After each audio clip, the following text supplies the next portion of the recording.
തക്ക തക്ക തക്ക തലയുടെ വിളയാട്ടം. ആറാട്ട് എന്ന സിനിമയിലെ ഈ ഒരു BGM നമുക്ക് എല്ലാവർക്കും ഓർമ്മയുണ്ടാവും.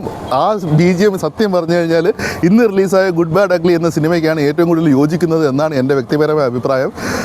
കാര്യം പറഞ്ഞു കഴിഞ്ഞാൽ അജിത്തിൻ്റെ സിനിമകൾ കഴിഞ്ഞ അദ്ദേഹത്തിൻ്റെ കുറേ വർഷത്തെ സിനിമകൾ നോക്കിക്കഴിഞ്ഞാൽ ഫാൻസിന് വേണ്ടിയിട്ടൊരു സിനിമ, അങ്ങനത്തെ ഒരു സിനിമയുമായിട്ടാണ് ഗുഡ് ബാഡ് അഗ്ലി. അത് ട്രെയിലർ കാണുമ്പോൾ തന്നെ നമുക്ക് മനസ്സിലാവും അതെങ്ങനത്തെ രീതിയിലായിരിക്കും അതൊരു സിനിമയുടെ ഒരു ആകത്തുക എന്നുള്ളത്. അതുപോലെ തന്നെ സിനിമ വന്നിട്ടുണ്ട്.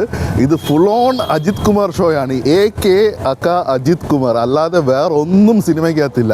നിങ്ങൾ അജിത് കുമാറിൻ്റെ ഫാനാണെങ്കിൽ, അല്ലെങ്കിൽ അജിത് കുമാറിൻ്റെ സിനിമകൾ കണ്ടിട്ടുള്ള ഒരു വ്യക്തിയാണെങ്കിൽ, കുറേ സിനിമകളെങ്കിലും കണ്ടിട്ടുള്ള വ്യക്തിയാണെങ്കിൽ നിങ്ങൾക്ക് തീർച്ചയായിട്ടും ഈ സിനിമ കണക്റ്റ് ആവും. സിനിമ തുടക്കം മുതൽ അവസാനം വരെ അദ്ദേഹത്തിൻ്റെ സിനിമകളുടെ റെഫറൻസിൻ്റെ ഒരു ഘോഷയാത്രയാണ്. സിനിമകളുടെ എല്ലാ സിനിമകളുടേക്കും അത് ഡയലോഗുകളിലൂടെ ആകട്ടെ, BGMയിലൂടെ ആകട്ടെ, പാട്ടുകളിലൂടെ ആകട്ടെ, അതിൽ അഭിനയിച്ച മറ്റ് നടീനടന്മാരുടെ റെഫറൻസിലൂടെ ആവട്ടെ, അവരുടെ തന്നെ പ്രസൻസിലൂടെ ആവട്ടെ, അങ്ങനെ ഫുൾ ഓൺ അജിത് ഷോയാണ്. ഇത് കഥ പറയാനാണെങ്കിൽ നമുക്ക് എന്താ പറയുക, ഞാൻ ഇത്രയും നേരം പറഞ്ഞതെന്ന് വെച്ച് കഴിഞ്ഞാൽ ഒരു പ്രേക്ഷകൻ എന്ന രീതിയിൽ നിങ്ങൾ എങ്ങനെ ഈ ഒരു സിനിമ അപ്രോച്ച് ചെയ്യണമെന്നാണ്. കാരണം അജിത് കുമാറിൻ്റെ സിനിമകൾ നിങ്ങൾ ഇഷ്ടം പോലെ കണ്ടിട്ടുള്ളതാണെങ്കിൽ, ഇനി അഥവാ കണ്ടിട്ടില്ലെങ്കിൽ കൂടെ ആ റെഫറൻസുകൾ ഒരുപക്ഷെ നിങ്ങൾക്ക് കണക്റ്റ് ആവണമെന്നില്ല. എന്നിരുന്നാൽ കൂടെ നിങ്ങൾ മനസ്സിലാക്കുക, ചില കാര്യങ്ങളിൽ വരുമ്പോഴത്തേക്കും, ചില റെഫറൻസുകൾ വരുമ്പോഴത്തേക്കും നിങ്ങൾ അടുത്തിരിക്കുന്ന ആൾക്കാരൊക്കെ ഒന്ന് വിസിലടിക്കുകയാണെങ്കിൽ വിചാരിക്കുക അത് അദ്ദേഹത്തിൻ്റെ സിനിമകളുടെ റെഫറൻസ് ആയിരിക്കുമെന്ന്. ഞാനിപ്പോൾ നിൽക്കുന്നത് പടന്താലുമൂട് എന്ന സ്ഥലത്താണ്.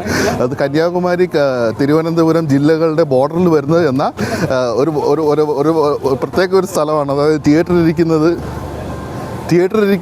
കേരള അതിർത്തിയിലും, എന്നാൽ കുറച്ചുകൂടെ പോയി കഴിഞ്ഞാൽ തമിഴ്നാട് അതിർത്തിയും, അങ്ങനെ വരുന്ന ഒരു സ്ഥലമാണ്. ഫാൻസിൻ്റെ കൂടെയായിരുന്നു ഞാനിന്ന് സിനിമ ഇരുന്ന് കണ്ടത്. അപ്പോൾ എനിക്ക് ആ ഒരു വൈബ് നല്ല രീതിയിൽ എൻജോയ് ചെയ്യാൻ പറ്റി.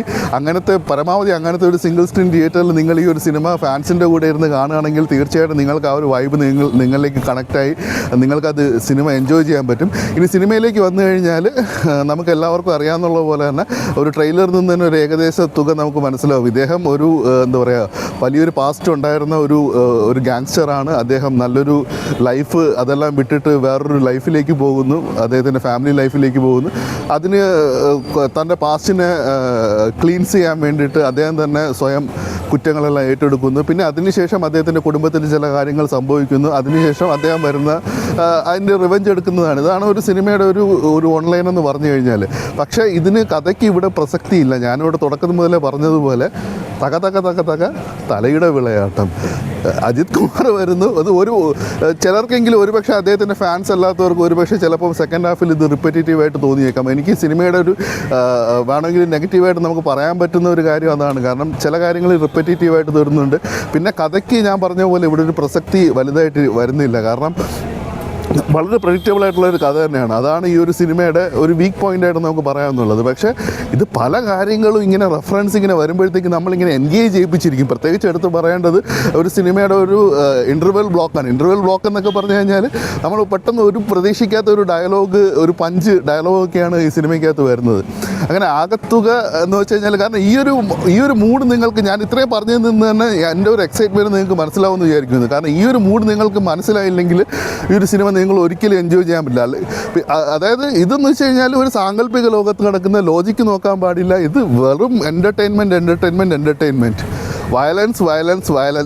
ഇത് ഞാൻ എന്തുകൊണ്ട് പറയുന്നതെന്ന് വെച്ച് കഴിഞ്ഞാൽ നിങ്ങൾ സിനിമ കണ്ടാലും മനസ്സിലാവും.